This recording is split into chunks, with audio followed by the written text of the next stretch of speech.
How are you. आज मैं आपको बताऊंगी टेंसेस के बारे में। What are the tenses. पहले तो मेरा ये इरादा था कि मैं आपको 12 टेंसेस के बारे में बताऊंगी, लेकिन अब जहाँ तक मेरा ख्याल है वहाँ तुम हाउ आर यू वियर्स, मैं आज आपको बताऊंगा टेंसेस के बारे में। What are the tenses. Tenses simple जो है ना वो है वक्त या ज़माना, मतलब कि जो वक्त जिस वक्त में आप रह रहे हो उसे कहते हैं टेंस। ठीक है। टेंस वक्त दो तीन तरह का होता है। पास्ट गुजर गया, प्रेजेंट जो अब मौजूद हो, फ्यूचर जो अभी आएगा। जैसे कि पास्ट आपका ये था कि कल आप स्कूल गए, आपने आके खाना खाया, वो क्या हो गया पास्ट। प्रेजेंट क्या है, अभी आप मेरी वीडियो देख रहे हैं, ये आपका प्रेजेंट है। फ्यूचर क्या है, कल आप स्कूल जाएंगे, आप खाना खाएंगे, आप ट्यूशन जाएंगे। ठीक है, इस चीज़ की समझ लग गई। एंड द नेक्स्ट थिंग्स, इन तीन चीज़ों की समझ लग गई। अब ये तीन चीज़ें टेंसेस जो है वो सिर्फ और सिर्फ तीन, अब हमने कुछ भी करना ना काम, वो हमारा जो है तीन चीज़ों पे होता है। सब्जेक्ट, वो इंसान जो कर रहे हैं, वो आप मैं कोई भी हो सकता है। वर्ब, वो काम जो हम कर रहे हैं। जैसे कि मैं वीडियो बना रही हूँ, तो वो मैं क्या हूँ सब्जेक्ट, और जो वीडियो बना रही हूँ वो क्या है काम। ऑब्जेक्ट चीज़, यानी कि जिस चीज़ पे आप काम कर रहे हैं। जैसे कि अब मैं वीडियो बना रही हूँ किस पर, मोबाइल पर। आप इंसान सब्जेक्ट वीडियो देख रहे हैं, क्या करे काम किस पर, मोबाइल पर या लैपटॉप पे, जिस पे मर्जी। Okay got it. Past indefinite, simple चीज़ मैं बताऊंगी जो इस पे सबसे ज़्यादा जो है ना वो चीज़ याद रखने वाली है, वो ये है कि इसमें जो है वो हम लोग सेकंड फॉर्म लगाते हैं। ठीक है, सेकंड फॉर्म ऑफ वर्ब, वो मैं एक अलग से वीडियो बनाऊंगा, वो आप देख लीजिएगा। इंडेफिनिट मतलब सिंपल। सिंपल, इसमें कोई आपको जो है ना कॉम्प्लिकेशन करने की जरूरत नहीं है, किसी चीज़ को करने की जरूरत नहीं है। इसीलिए इसको कहते हैं सिंपल पास्ट। पास्ट का मतलब है गुजर गया, तो हम लोग जो इसमें सिंपल चीज़ों की बात करेंगे वो होगा पास्ट सिंपल। सिंपल जो आपने इसमें चीज़ याद रखनी है वो है कि आपने पास्ट में जो है सिर्फ और सिर्फ पास्ट में, not in present not in future, just in past आपने जो है वो सेकंड फॉर्म यूज करनी है। वो भी आपको बता दिया जाएगा। तो इसको सिंपल पास्ट क्यों कहते हैं, क्योंकि इसके इंडेफिनेट में कोई जो है वो हेल्पिंग वर्ब या कुछ भी नहीं लगता है। ओके। और इसको जब हम लोग नेगेटिव बनाएंगे, यानी कि हम लोग इसमें नहीं का यूज करेंगे, उसमें हम लोग लगाएंगे did not. Why did not, I tell you. ये है डू की सेकंड फॉर्म। तो जैसा कि मैंने बताया कि हम लोग इसमें यूज करेंगे सेकंड फॉर्म यूज करेंगे, इसलिए हम इसमें करेंगे डिड नॉट। लेकिन ये देखिए, जो इसमें सिंपल में हम हेल्पिंग, सिंपल में जो हम वर्ब यूज करेंगे वो होगी सेकंड फॉर्म की। लेकिन जब हम लोग इसका नेगेटिव बनाएंगे तो उसमें डिड जो है वो पहले सेकंड फॉर्म होगी, तो वर्ब जो है वो फर्स्ट फॉर्म में आ जाएगा। जैसा कि मैंने इधर लिखा है ही एट एप्पल, ये है simple. He did not eat apple, ate जो है वो ईट की सेकंड फॉर्म है।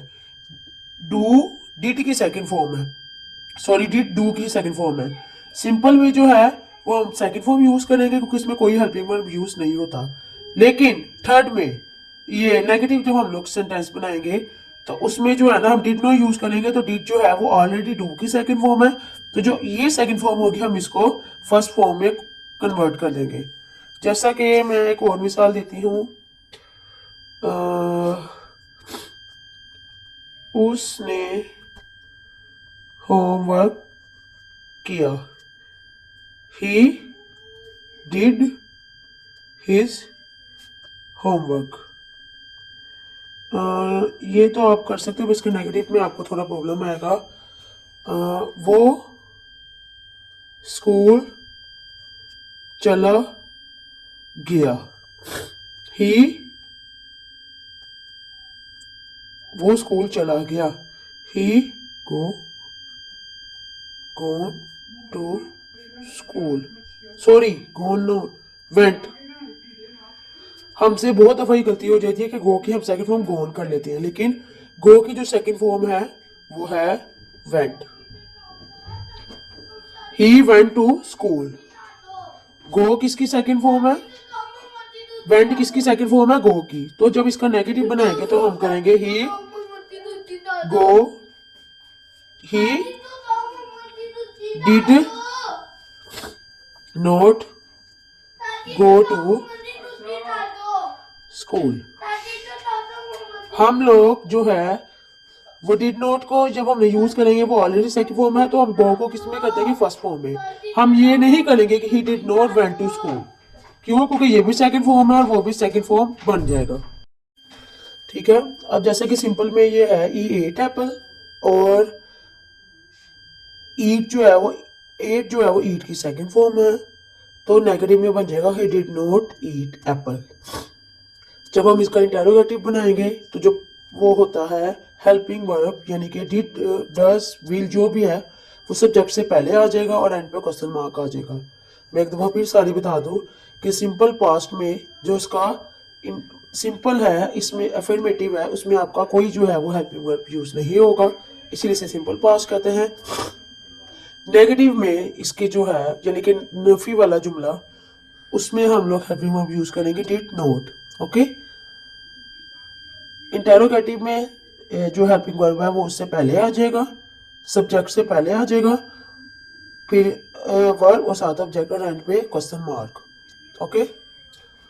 नेक्स्ट आ जाता है प्रेजेंट, यानी कि हाल। सिंपल प्रेजेंट वही सिंपल पास्ट वाली बात, कोई हेल्पिंग वर्ब यूज नहीं होता, सेम सिंपल पास्ट कहते हैं, प्रेजेंट कहते हैं। इसका अफर्मेटिव जो है वो भी सब्जेक्ट, वर्ब और ऑब्जेक्ट पे मुश्तमिल होगा। अच्छा, अब एक चीज इसमें समझने वाली है वो ये है डस। इसमें जो हेल्पिंग वर्ब नफी में यूज होगा वो होगा डज नॉट, यानी कि नेगेटिव में। अब इसको जो समझने वाली चीज है वो मैं आपको बताती हूँ। ओके, जो होगा ही, शी एंड इट, उसके लिए यूज होगा डज, और जो होगा आई, दे, ये आ जाते प्लूरल में, तो इसके लिए यूज होगा डू एंड वी। ये आपने चीज याद कर लेनी है। ही, शी, इट के लिए यूज होगा डस, किसमें? सिंपल प्रेजेंट में। सिंगुलर के लिए डस, प्लूरल के लिए डू। अब ये देखिए, इधर मैंने सिंगुलर के लिए यूज किया ही ईट एप्पल, इसमें कोई सेकंड फॉर्म यूज नहीं होनी। इसका जो है ना वो कुलिया वो ये है कि आपके सिंगुलर के लिए यूज होगा डस और प्लूरल के लिए यूज होगा do. Okay. She subject plus does not plus verb plus object, और इंटेरोगेटिव में जो वो होगा हेल्पिंग वर्ब वो सब्जेक्ट से पहले आ जाएगा। यहाँ पे गलती से मेरे से जो है वो नोट लिखा गया था, कोई बात नहीं, आप कैंसिल कर दे। Subject verb plus object. अब इसमें सब्जेक्ट क्या है? ही, ईट क्या है? वर्ब, और एप्पल क्या है? ऑब्जेक्ट। ही सब्जेक्ट, एट क्या है? वर्ब, और ऑब्जेक्ट क्या है? Apple. The next thing is future. Future क्या है? आने वाला वक्त। सिंपल फ्यूचर, इसमें जो है वो हेल्पिंग वर्ब यूज होगा विल। शी विल, जैसा कि अब मैंने इधर एग्जांपल दिया है, ही विल ईट एप्पल, वो सेब खाएगा, वो सेब खाता है, उसने सेब खाया। जो नेगेटिव होगा उसमें विल नॉट यूज हो जाएगा, और जो इंटेरोगेटिव होगा वो सब्जेक्ट से पहले हम लोग विल यूज कर लेंगे। सिंपल में नो हेल्पिंग वर्ब, सिंपल में नो हेल्पिंग वर्ब, सिंपल में हेल्पिंग वर्ब विल। इंटेरोगेटिव में डिड नॉट, इंटेरोगेटिव में डज नॉट या डू नॉट, इंटेरोगेटिव में विल नॉट। पास्ट में डिड पहले आ जाएगा, प्रेजेंट में डज या डू पहले आ जाएगा, और फ्यूचर में विल पहले आ जाएगा। He ate apple simple, he did not eat apple वो नेगेटिव, इंटेरोगेटिव में डिड पहले आ जाएगा। प्रेजेंट में he eat apple simple, negative में he does not eat apple, क्योंकि ही है सिंगुलर है तो डज नॉट यूज होगा। He will eat apple simple future, he will not eat Apple negative, will he eat Apple interrogative. Next में video में आपको मैं continuous perfect and perfect continuous के बारे में बताऊंगी। फिर मैं बता दूं सब्जेक्ट वो इंसान है जो काम कर रहा है, वर्ब वो काम है जो इंसान कर रहा है, और ऑब्जेक्ट वो चीज है जिस पे काम किया जा रहा है। यहाँ पे आपको दूंगा एक एग्जांपल। पास्ट की जो एग्जांपल, वो स्कूल चला गया। सिंपल में आएगा, he went to school. Went क्या है, गो की सेकंड फॉर्म। नेगेटिव में आएगा he did not go to school. Did not की helping verb, go verb, school object and he subject. और जो इंटेरोगेटिव में होगा वो डिड, यानी कि जो हेल्पिंग वर्ब होगा वो सब्जेक्ट से पहले आ जाएगा। तो इंटेरोगेटिव क्या बनेगा, did he go to school. Subject क्या ही, हेल्पिंग वर्ब इसमें डिड, वर्ब क्या है गो, और ऑब्जेक्ट स्कूल। मैं फिर बता देता हूँ, सिंपल पास्ट में सेकंड फॉर्म यूज होती है तो गो की सेकंड फॉर्म वेंट होती है। ही वेंट टू स्कूल, वो ही स्कूल, स्कूल चला गया, वेंट टू। ओके, नेगेटिव में डिड नॉट यूज होगा, और इंटेरोगेटिव में जो हेल्पिंग वर्ब यानी कि डिड है वो पहले आ जाएगा। प्रेजेंट में ही